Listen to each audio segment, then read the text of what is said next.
Matthieu chapitre 2 verset 23 nous dit que Jésus est allé dans une ville appelée Nazareth afin d'accomplir la prophétie. Il sera appelé Nazaréen. Il y a seulement un problème. Cette prophétie n'existe pas, nulle part dans l'Ancien Testament. Et Spinoza a découvert pourquoi. Parce que Nazaréen n'a jamais concerné une ville. C'était un titre secret que l'Église catholique a passé 2000 ans à cacher derrière une traduction erronée. Et quand vous comprenez ce que ce titre signifie réellement, toute l'histoire de Jésus change. Vous êtes-vous déjà demandé pourquoi Jésus est appelé Nazaréen au lieu de simplement Jésus de Nazareth?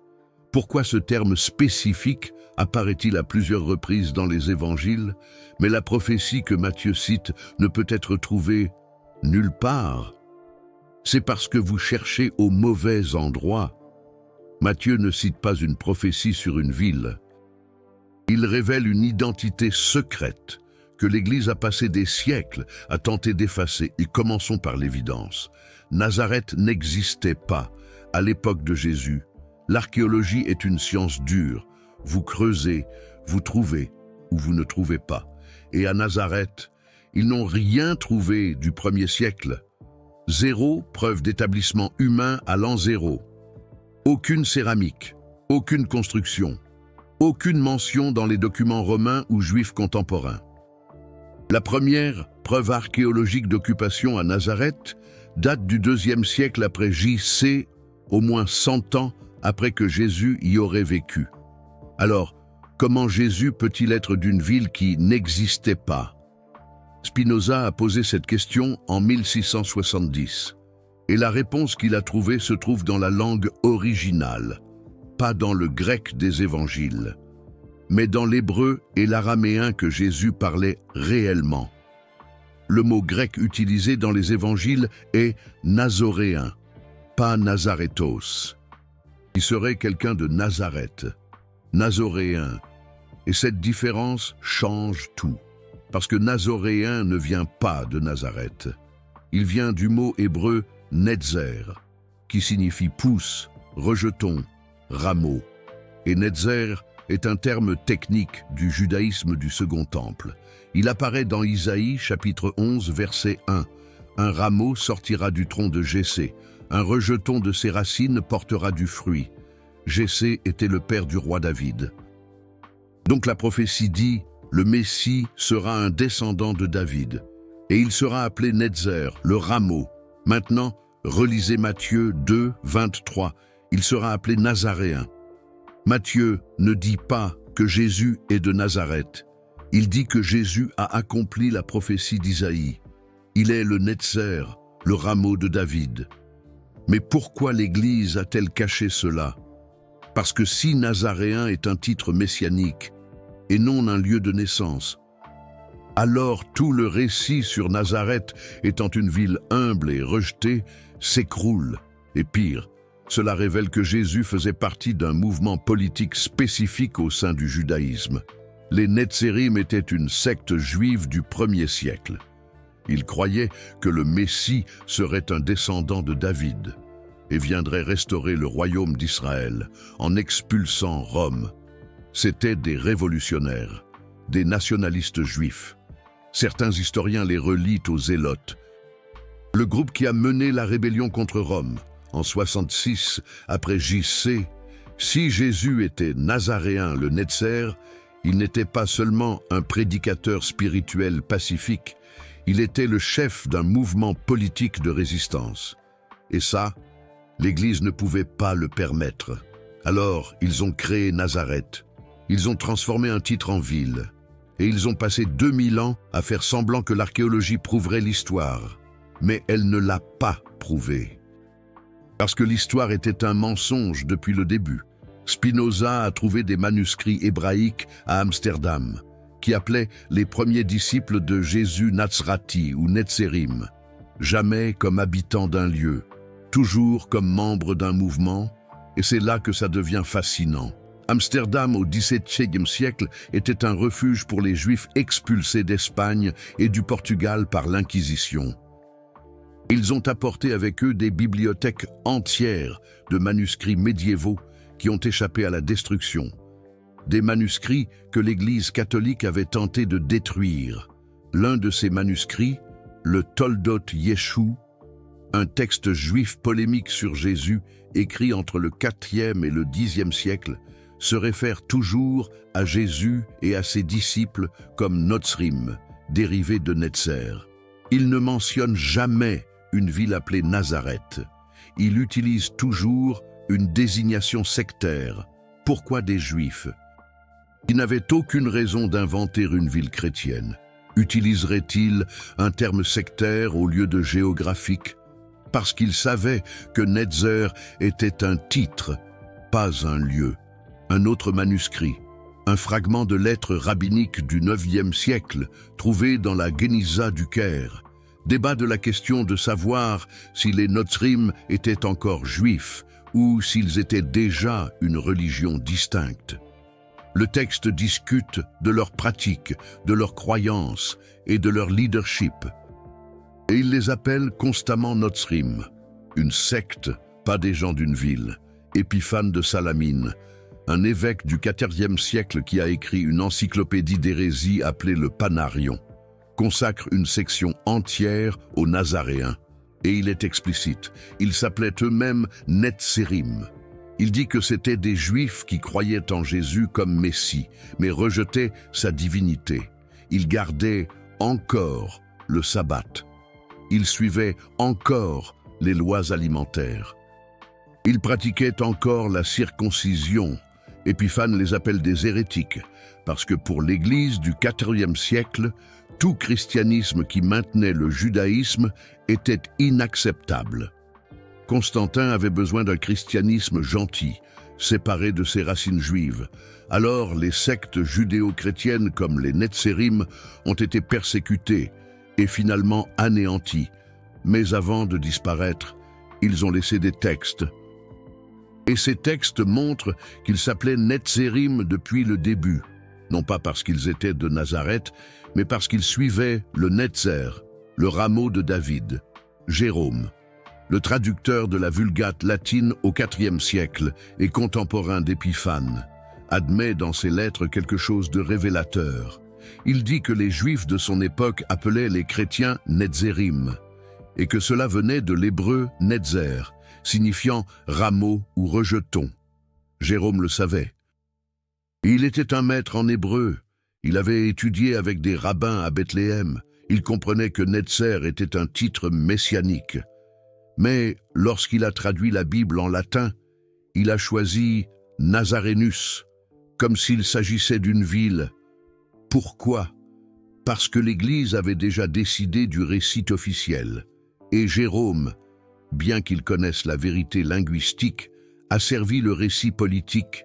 Et voici le détail le plus révélateur. Actes, chapitre 24, verset 5. Appelle Paul le chef de la secte des Nazaréens. Secte, pas une ville, pas une origine géographique. Secte. Pourquoi utiliser le mot secte s'il s'agit seulement d'être de Nazareth? Vous n'appelez pas quelqu'un un membre de la secte des Parisiens parce qu'il est de Paris, alors que se passait-il réellement? Dans le judaïsme du Second Temple, il existait des dizaines de mouvements messianiques. Les pharisiens, les sadducéens, les esséniens, les zélotes, chacun avec une interprétation différente de la façon dont le Messie viendrait et de ce qu'il ferait. Et c'est là qu'entre en jeu quelque chose que l'Église ne vous a jamais raconté, les manuscrits de la mer morte. En 1947, des bergers bédouins ont trouvé des jarres de céramique dans des grottes près de Qumran, dans le désert de Judée. À l'intérieur, des centaines de parchemins datant du IIIe siècle avant JC au 1er siècle après JC. La bibliothèque de la secte des Esséniens, préservée pendant 2000 ans. Et dans ces manuscrits, il y a des références répétées au Netzer, pas comme une ville, mais comme une figure messianique. Le document de Damas, un texte essénien du 1er siècle avant JC, parle d'un maître de la rectitude qui viendrait comme Netzer d'Aaron et d'Israël, le pécheur d'Isaïe, un commentaire essénien sur les prophéties d'Isaïe, interprète Isaïe 11:1, le verset sur le Netzer de Jessé, comme une prophétie sur un futur leader qui restaurerait Israël. Les Esséniens attendaient un Messie davidique appelé Netzer. Et quand Jésus, le Nazaréen, est apparu au 1er siècle, affirmant être un descendant de David, certains Esséniens l'ont probablement reconnu comme le Netzer promis. Jean-Baptiste, qui a baptisé Jésus, a des connexions évidentes avec les Esséniens. Il a vécu dans le désert de Judée, près de Qumran. Il pratiquait le baptême rituel, comme les Esséniens. Il prêchait le repentir et la purification, des thèmes centraux esséniens. Si Jean était essénien ou lié aux Esséniens, et qu'il a reconnu Jésus comme Messie, il l'aurait appelé Netzer, en utilisant une terminologie que les deux comprenaient, une sorte de code entre eux. Et voici le schéma. Plusieurs sectes judaïques du 1er siècle utilisaient Netzer comme titre messianique. Ce n'était pas exclusif. C'était un terme technique du judaïsme apocalyptique de l'époque. Les Netzerim étaient l'un de ces groupes. Ils croyaient que le Messie serait de la lignée de David, conformément à la prophétie d'Isaïe, et quand Jésus est apparu, affirmant être un descendant de David, ses disciples l'ont appelé Netzer, le rameau promis. Mais voici la révélation que Spinoza a identifiée. Les manuscrits de la Mer Morte ne mentionnent jamais une ville appelée Nazareth. Zéro référence. Il mentionne des dizaines de villes de Galilée, Capharnaüm, Bethsaïde, Chorazin, Tibériade, Séphoris, mais Nazareth, rien. Un silence total, comme si la ville n'existait pas. Si Nazareth existait et était une ville significative en Galilée au 1er siècle, pourquoi une communauté qui cataloguait méticuleusement la géographie palestinienne ne l'a jamais mentionnée? Parce qu'elle n'existait pas, et les Esséniens le savaient. Ils utilisaient Netzer comme titre, jamais comme lieu. C'était un titre, pas une adresse. Mais cela a créé un problème pour l'Église. Quand le christianisme est devenu une religion gentilice, puis impériale, parce qu'un Jésus connecté à un mouvement révolutionnaire juif ne convient pas à un empire romain converti, Constantin, au IVe siècle, avait besoin d'un Jésus universel, divin, séparé de la politique judaïque. Alors les traducteurs ont créé Nazareth. Ils ont transformé Netzer, un titre politico-religieux, en Nazareth, une ville obscure de Galilée. Et ça a marché. Pendant 1600 ans, personne n'a remis en question. Jusqu'à Spinoza. Spinoza, maître en hébreu biblique, a lu Matthieu dans le grec original et a vu le mot Nazoraios. Il a vérifié l'Ancien Testament. Il n'a pas trouvé la prophétie citée sur une ville appelée Nazareth, mais il a trouvé Isaïe 11:1 sur Netzer et il a réalisé Matthieu citait Isaïe, mais en utilisant un code, parce qu'au 1er siècle, appeler quelqu'un Netzer était dangereux. C'était déclaré qu'il était le Messie politique, le roi qui restaurerait Israël. Si Matthieu écrivait ouvertement sur un mouvement révolutionnaire, les Romains détruiraient le texte. Alors, il a utilisé Nazoraios, une forme hellénisée de Netzer qui sonnait comme un nom de lieu pour les lecteurs grecs, mais gardait le sens secret pour les lecteurs juifs. Spinoza a documenté cela dans le traité théologico-politique, chapitre 9. Il écrit, en latin, « Matthäus non civitatem, sed titulum messianicum indicat ». Matthieu n'indique pas une ville, mais un titre messianique. Et Spinoza va plus loin. Il montre que le schéma se répète. Chaque fois que les évangiles utilisent un langage ambigu, l'Église choisit l'interprétation qui renforce son pouvoir institutionnel. Au lieu de la vérité historique, il cite exemple après exemple. Fils de l'homme, traduit comme un titre divin. Mais en araméen, Barnash signifie simplement être humain, quelqu'un, fils de Dieu, interprété comme divinité littérale, mais dans le judaïsme du Second Temple, C'était un titre pour un roi juste ou une personne pieuse, royaume de Dieu, spiritualisé comme le ciel après la mort. Mais dans le contexte judaïque du 1er siècle, cela signifiait la restauration politique d'Israël sous un gouvernement divin, expulsant Rome. Chaque traduction, chaque interprétation dépolitisait Jésus, transformait un révolutionnaire en mystique, un roi terrestre en roi céleste, un mouvement nationaliste en religion universelle. Et Spinoza demande: pourquoi? Qui bono? À qui profite le crime? À l'Église. Parce que si Jésus était un révolutionnaire politique exécuté pour sédition, l'Église n'a aucune autorité divine. Mais si Jésus était Dieu incarné mort pour nos péchés et ressuscité, l'Église est le médiateur nécessaire entre l'humanité et le salut. Alors l'Église a façonné la traduction, a façonné l'interprétation, a façonné la narration. Et pendant 1600 ans, ça a marché, jusqu'à ce que Spinoza applique la logique pure. Maintenant, reliez les points. Jésus entre dans Jérusalem monté sur un âne, accomplissant la prophétie messianique de Zacharie 9:9. Les foules crient « Hosanna au fils de David ». Il expulse les marchands du temple. Les grands prêtres l'accusent de vouloir être le roi des Juifs. Pilate le crucifie avec l'inscription « Inri », Jésus le Nazaréen, roi des Juifs. Arrêtez-vous ici, relisez. Inri, Jesus Nazarenus, Rex Iudaeorum. Nazareno est entre Jésus et roi, pas comme lieu d'origine, mais comme un titre qui qualifie pourquoi il prétendait être roi.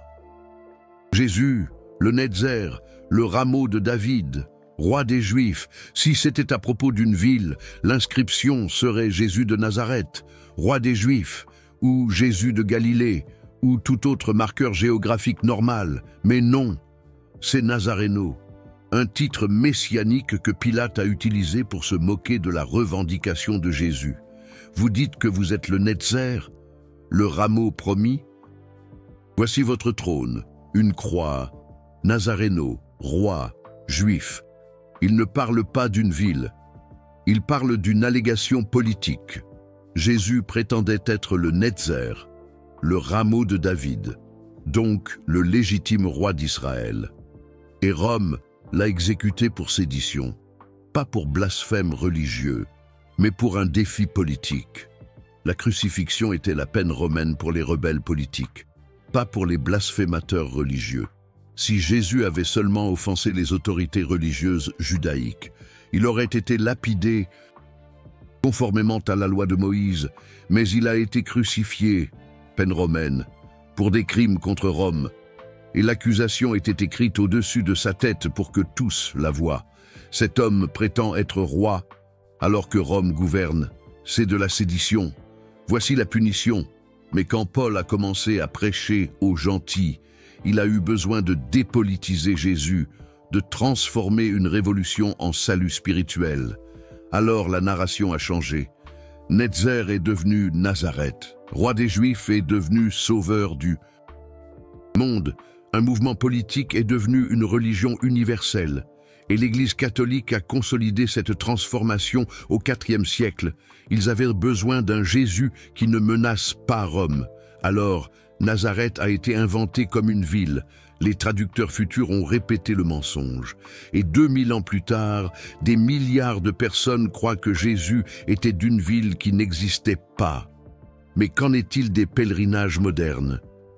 Nazareth existe aujourd'hui, n'est-ce pas?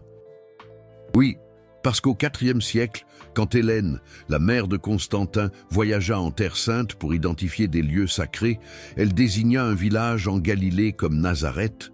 Pourquoi? Parce que l'Église avait besoin de lieux physiques pour le pèlerinage. Le pèlerinage génère la dévotion génère le contrôle. Le contrôle génère le pouvoir. Mais cette Nazareth du IVe siècle n'est pas la Nazareth du 1er siècle. C'est une création politico-religieuse. Les archéologues ont tenté de prouver l'existence de Nazareth au temps de Jésus. Et plus ils fouillent, plus il devient évident qu'il n'y avait pas de ville là-bas. En 2009, l'archéologue israélienne Yardena Alexandre a trouvé des vestiges d'une petite ferme du 1er siècle près de la Nazareth moderne. La presse catholique a proclamé « preuve de Nazareth au temps de Jésus ». Mais le rapport archéologique lui-même dit « évidence d'activité agricole ». Pas d'établissement urbain, une ferme. Pas une ville. Et même s'il y avait un village, cela ne prouve pas que Jésus en était originaire, parce que les évangiles n'utilisent pas le terme exact pour cela. Ils ne disent pas « Jésus de Nazareth » au sens géographique normal. Ils disent « Jésus le Nazaréen », utilisant un terme technique qui signifie autre chose. Spinoza a compris que la traduction n'est pas neutre. C'est un choix politique. Chaque traducteur décide comment interpréter les mots ambigus. Et pendant des siècles, les traducteurs chrétiens ont choisi Nazareth parce que cela servait la narrative de l'Église. Mais Spinoza a choisi l'évidence. Et l'évidence pointait vers Netzer. Alors voici ce qui s'est réellement passé. Selon Spinoza, Jésus était membre de la secte des Netzerim, des Juifs qui croyaient à la prophétie d'Isaïe sur le rameau de Jessé. Il était appelé Yeshua ha-Netzer. Jésus le rameau. Par ses disciples, quand les évangiles ont été écrits en grec, ils ont traduit comme Iesous o Nazoraios. Les lecteurs grecs pensaient que c'était à propos d'un lieu. Les lecteurs juifs savaient que c'était à propos d'un titre. Et l'Église, en devenant impériale, a promu l'interprétation géographique parce que cela dépolitisait Jésus. Mais le titre original révélait une vérité dangereuse. Jésus n'est pas venu prêcher l'amour universel. Il est venu mener la restauration d'Israël. Et quand il a échoué, ses disciples ont réinterprété sa mission comme spirituelle au lieu de politique. Paul a été le grand réinterprétateur. Il a pris Jésus Netzer, Messie politique juif, et l'a transformé en Christ, sauveur spirituel universel. Et pour faire cela, il a dû effacer le contexte juif. Alors, Netzer est devenu Nazareth. Roi des Juifs est devenu roi des cieux. Révolution est devenue salvation. Et l'Église a construit un empire sur cette transformation. Vous venez de découvrir que le mot « nazaréen » était une traduction stratégique, pas une erreur innocente. Spinoza a risqué l'excommunication et la mort pour révéler comment le langage est utilisé pour contrôler les narratives. Le super thanks, là en bas, n'est pas juste un soutien.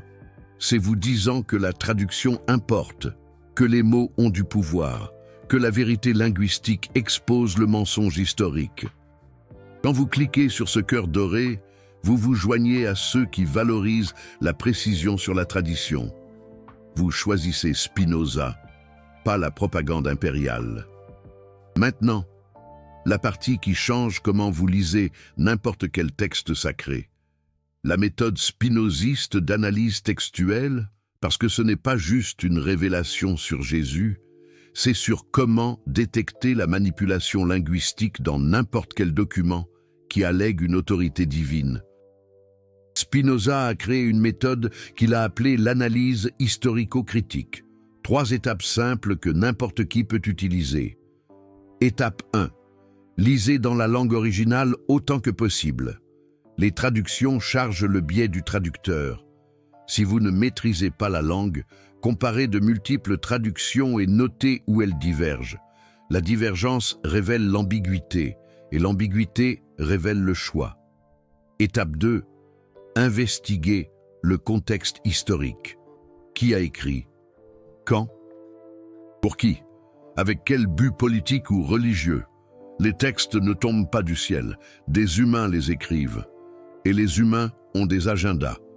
Étape 3. Cherchez des preuves externes. Archéologie, documents contemporains, registres historiques. Si un texte allègue que quelque chose s'est passé, il doit y avoir une trace. S'il n'y a pas de trace, méfiez-vous. Appliquez ça à Nazareth. Langue originale, Nazoraios en grec, Netzer en hébreu. Différence cruciale que la traduction nazaréen cache. Contexte historique. Matthieu a écrit pour un public juif au 1er siècle, pendant ou après la révolte contre Rome.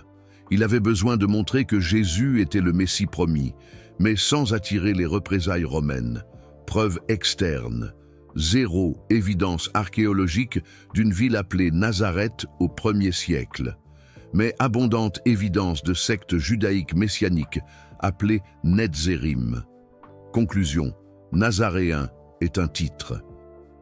Aime pas une géographie. Maintenant, utilisez la méthode sur un autre exemple biblique, la Vierge Marie. Matthieu 1,23 cite Isaïe 7,14. La Vierge concevra et donnera naissance à un fils. Étape 1. Langue originale. Isaïe était en hébreu. Le mot utilisé est Alma, qui signifie jeune femme en âge fertile, pas Bétula, qui signifie vierge spécifiquement. Quand les traducteurs juifs ont créé la Septante, la traduction grecque de l'Ancien Testament au IIIe siècle avant J.C., ils ont choisi Parthénos pour Alma. Parthénos peut signifier vierge ou jeune femme. Selon le contexte, Matthieu, écrivant en grec, a lu Parthénos et a interprété comme vierge. Mais Isaïe original ne disait pas vierge, il disait jeune femme. Étape 2. Contexte. Isaïe 7 parlait d'un signe pour le roi Akaz au 8e siècle avant J.C. Une jeune femme de la cour deviendrait enceinte et aurait un fils. Ce n'était pas une prophétie sur un Messie 700 ans dans le futur. C'était un signe immédiat pour un roi contemporain. Étape 3. Évidence externe. La naissance virginale n'apparaît pas dans Marc, l'évangile le plus ancien, n'apparaît pas dans Jean, n'apparaît pas dans Paul, seulement dans Matthieu et Luc, écrits des décennies plus tard. Quand la narrative était déjà en train d'être façonnée pour un public gentil, qui connaissait des mythes de naissance divine comme ceux de Persée, Héraclès et Mithra. Conclusion. La naissance virginale est une théologie développée, pas un fait historique, et a commencé avec une traduction ambiguë de Alma. C'est le pouvoir de la méthode de Spinoza. Elle n'attaque pas la foi, elle examine les textes. Et les textes révèlent leurs origines quand vous arrêtez de présumer qu'ils sont divins et commencez à les traiter comme des documents humains.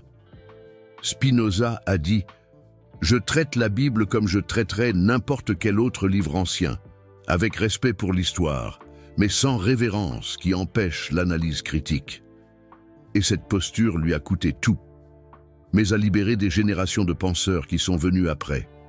Quand Spinoza a publié le traité théologico-politique en 1670, anonymement à Amsterdam, la réaction a été immédiate et furieuse.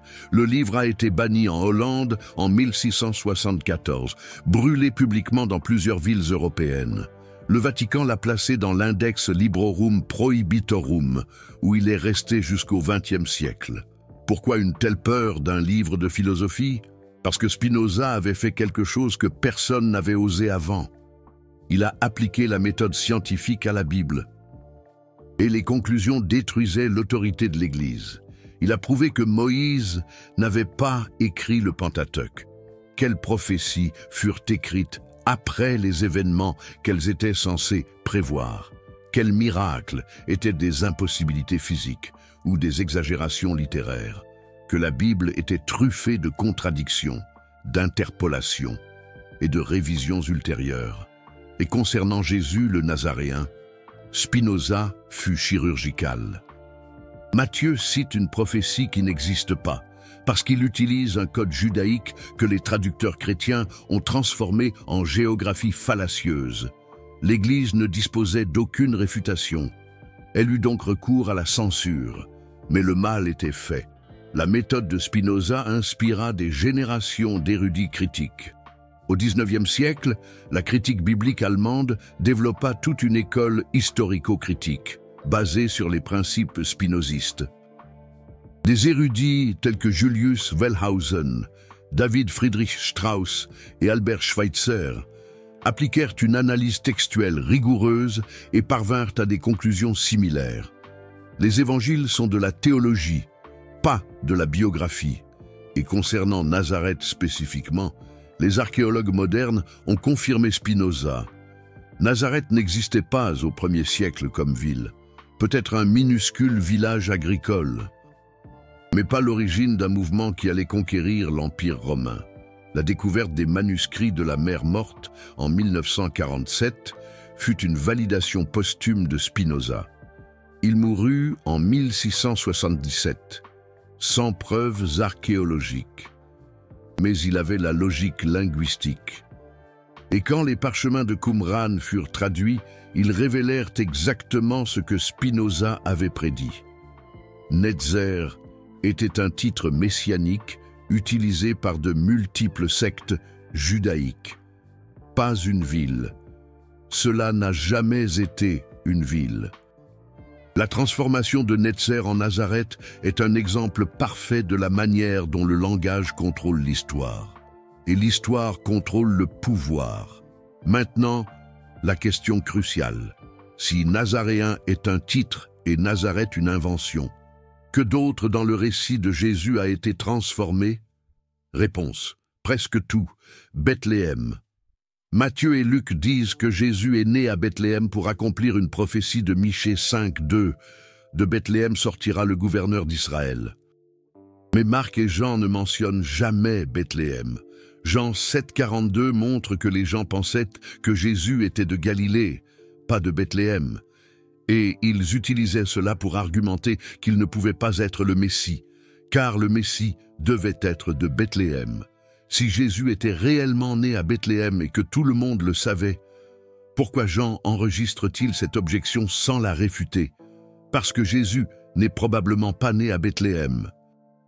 Matthieu et Luc ont ajouté Bethléem pour accomplir une prophétie, c'est de la théologie rétroactive. Charpentier. Marc 6:3 appelle Jésus tecton. Tecton ne signifie pas charpentier au sens de menuisier humble. Cela signifie constructeur, artisan spécialisé, possiblement maçon ou maître d'œuvre. C'étaient des professionnels respectés et bien payés. L'image de Jésus pauvre charpentier est une romantisation postérieure. Tecton indique la classe moyenne, pas la pauvreté. 12 apôtres. Le nombre 12 est symbolique des 12 tribus d'Israël. Jésus en a choisi 12 pour représenter la restauration d'Israël. Ce n'est pas une coïncidence, c'est une déclaration politique. Il disait « Je reconstruis les 12 tribus, je restaure le royaume ». Mais quand le christianisme est devenu païen, les 12 ont perdu leur signification politique et sont devenus des symboles spirituels du leadership de l'Église. Chaque détail a été réinterprété, dépolitisé, universalisé, et le langage a été l'outil principal de cette transformation. Spinoza a compris que contrôler la traduction, c'est contrôler le récit, et contrôler le récit, c'est contrôler le pouvoir. Et voici la partie qu'on ne vous a jamais enseignée. Ce schéma n'est pas exclusif au christianisme. Toutes les religions organisées utilisent une traduction ambiguë pour consolider leur autorité. Islam. Le mot djihad est traduit par guerre sainte. Mais dans l'arabe classique du Coran, djihad signifie effort, lutte intérieure contre l'ego. Jihad al-nafs, lutte de l'âme contre les tentations. Oui. Il existe des contextes militaires, mais la traduction guerre sainte est un choix politique, pas linguistique.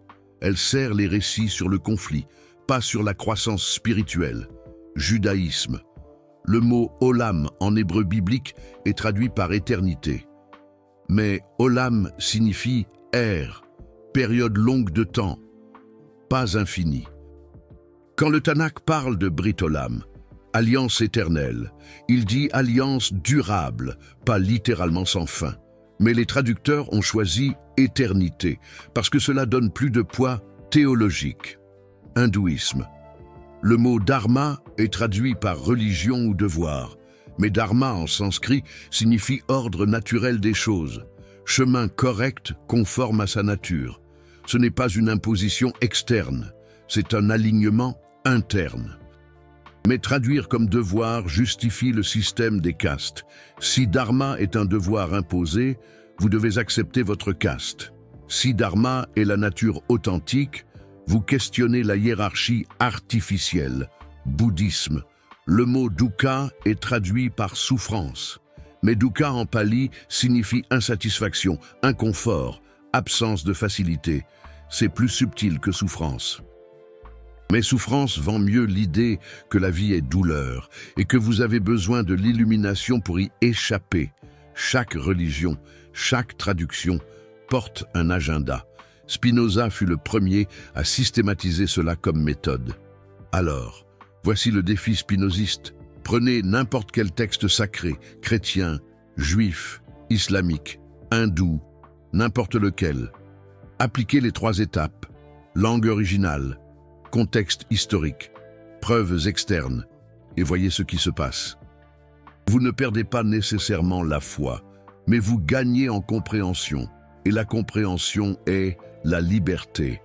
Parce que quand vous comprenez que Nazaréen ne concerne pas une ville, mais un titre politique, quand vous comprenez que Vierge était une traduction ambiguë de jeune femme, quand vous comprenez que Bethléem a été ajouté pour accomplir une prophétie, quand vous comprenez que Jésus n'était pas un charpentier pauvre, mais un constructeur de classe moyenne à la tête d'un mouvement de restauration nationale, vous comprenez que l'histoire qu'on vous a racontée a été construite, avec un but, avec un agenda, avec des choix délibérés faits par des personnes au pouvoir qui voulaient façonner votre façon de penser.